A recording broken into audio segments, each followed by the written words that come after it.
Certo. Declaro aberta a 6ª reunião da Subcomissão Permanente da Memória, Verdade e Justiça, da Comissão Permanente de Direitos Humanos e Legislação Participativa, da 3ª Sessão Legislativa Ordinária da 54ª Legislatura.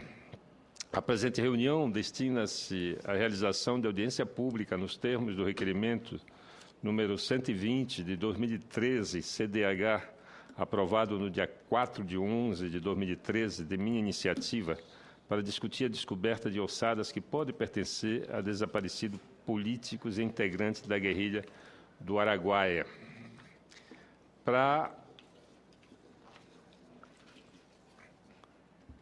informar sobre esse aparecimento dessas ossadas, nós fizemos alguns convites, incluindo a Agência Brasileira de Informação, que não teve a delicadeza de nos dar uma resposta até agora.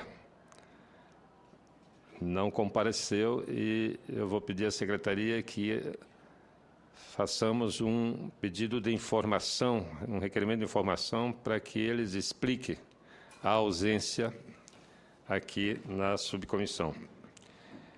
Mas nós temos a felicidade de contar com 2 presenças importantes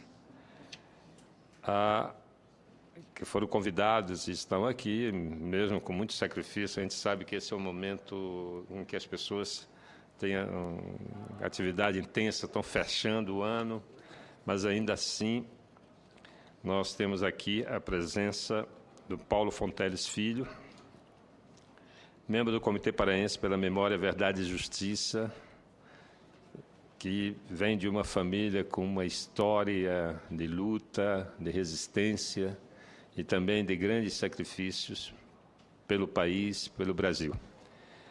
E também está presente a Maria Rita Kell, membro da Comissão Nacional da Verdade, que também, com muito sacrifício, com uma agenda apertada, compareceu a essa subcomissão. E nós temos a honra de contar aqui com a presença da senadora Vanessa Graziottini,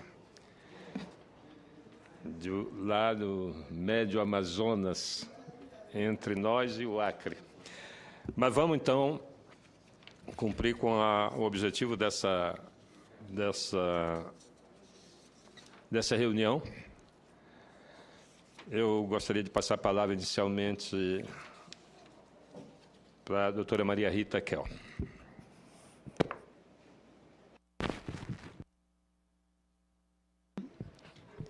Bom dia a todos.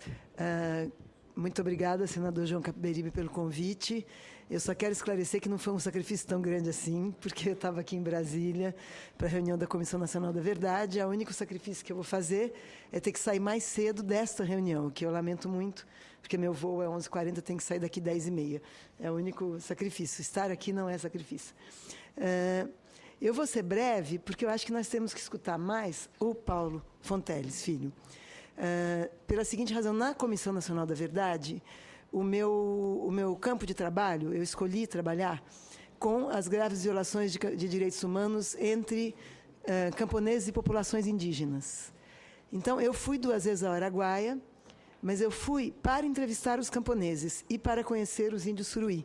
Eu não fui, claro, estando lá, eu participei, assisti às escavações em alguns lugares, eu sobrevoei a Serra das Andorinhas, mas eu acho que isso, a Comissão dos Familiares dos Mortos e Desaparecidos do Araguaia já faz há muito tempo.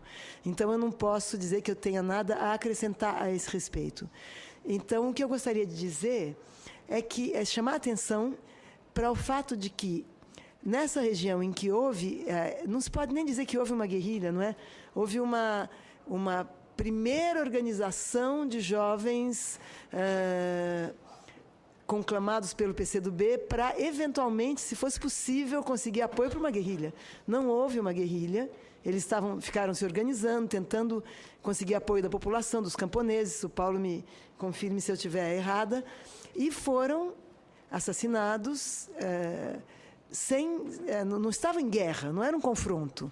Não é? Porque até hoje se diz os mortos da guerrilha do Araguaia, e para as pessoas que têm pouco conhecimento, pode dar a impressão que foram combatentes mortos em combate. Não é o que quem vai para uma guerrilha se arrisca a isso. Não era isso.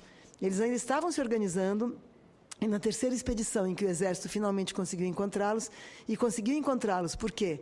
Torturou índios e camponeses, até que alguns acabaram dando algumas pistas. Não é? Foi essa a decisão. Então, os camponeses estão numa situação muito complicada como vítimas e, por alguns familiares, evidente, com a sua dor, tendo seus parentes não só assassinados, como corpos até hoje desaparecidos, para alguns familiares, os índios camponeses podem ser também, não digo inimigos, mas traidores. Não é? Então, eu fui conversar com essas populações, os camponeses remanescentes do período da guerrilha e os suruí, que foram muito vitimados de duas maneiras. Primeiro, porque eles também foram obrigados a ajudar o Exército a encontrar guerrilheiros. É evidente que, se hoje os indígenas têm celulares, acesso à informação, etc., vocês podem imaginar que na década de 70 eles sabiam pouco do que estava acontecendo. Os guerrilheiros eram os paulistas que estavam por ali, eram gente boa, gente que ajudava os camponeses, que fazia escola, que fazia assistência médica, etc. Eles nem sabiam, e de fato não eram, terroristas, essa designação terrível que o Exército lhes deu, porque o terrorista, a gente sabe, bom, é alguém que joga uma bomba num lugar público, é alguém que, para chamar a atenção para a sua causa, arrisca matar a população civil. Esses jovens estavam se organizando para uma guerrilha. Eles não eram terroristas, mas essa palavra foi insistentemente utilizada pelo Exército para colocar a população, pelo menos, se não contra os guerrilheiros, pelo menos com medo do que os guerrilheiros poderiam vir a fazer com eles. Não é? Uma coisa que eu ouvi lá e que eu achei muito tocante é que a maioria dos camponeses provavelmente escorreu de boca em boca, não é? E eles acabaram padronizando uma resposta, mesmo sob tortura. Quando lhes perguntavam onde estão os terroristas, eles diziam: a gente não conhece aqui nenhum terrorista, conhece umas pessoas que eram legais com a gente, enfim, que faziam coisas boas. Quem está fazendo terror aqui são vocês. E com aquela bravura característica do camponês tradicional, que está acostumado a enfrentar uma série de dificuldades e que tem muita coragem, e muitos deles a gente percebeu no relato deles como têm coragem. Eles apanhavam ainda mais ao dizer para os agentes do Exército que os estavam torturando que eles é que eram os verdadeiros terroristas. Alguns desses camponeses estão desaparecidos, como o... Paulo, me ajuda a lembrar o nome do menino que, quando foi pegar uma granada... Lauro. O Lauro é o que perdeu o braço, mas o sobrinho dele levaram o corpo, não foi isso?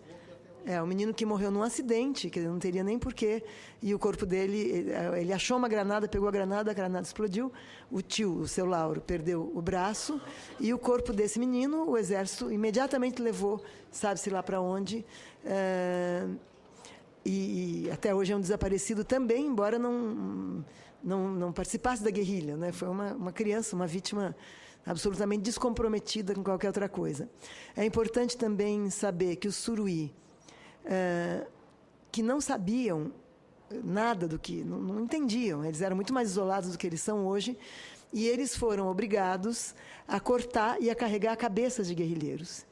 E isso que pode parecer para algumas pessoas, que, bom, vejam como eles são maus, vejam o que eles fizeram, esses índios selvagens, sanguinários, foi traumatizante para eles. Não é tão simples, mesmo sendo de uma outra cultura, de uma cultura que é obrigada, às vezes, a guerrear e a matar outros índios, eventualmente, em situações de conflito,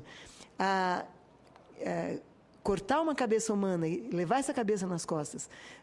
Alguns índios disseram, durante muito tempo, que sonhavam e tinham a sensação horrível do sangue quente escorrendo nas costas deles. E então... A gente tem entre os camponeses foram torturadíssimos. O relato das torturas vai estar no relatório da Comissão Nacional da Verdade. Eu nem acho que eu deva já antecipar aqui, a não ser que tenha alguma pergunta. Então, eles são igualmente vítimas, mesmo que, eventualmente, algum sob tortura tenha dado... Eu acho que não deram pistas, não é? Pelo menos esse que a gente conheceu, né, Paulo? Esse que a gente entrevistou. Mas, mesmo se, eventualmente, alguém tivesse falado alguma coisa, não se pode considerar traição alguma coisa que é dita sob intenso sofrimento físico e intensa pressão psicológica. Bom, estou disponível para responder outras perguntas. Acho que quem deve falar mais mesmo é o Paulo Fonteles, que está trabalhando com a busca dos corpos até hoje.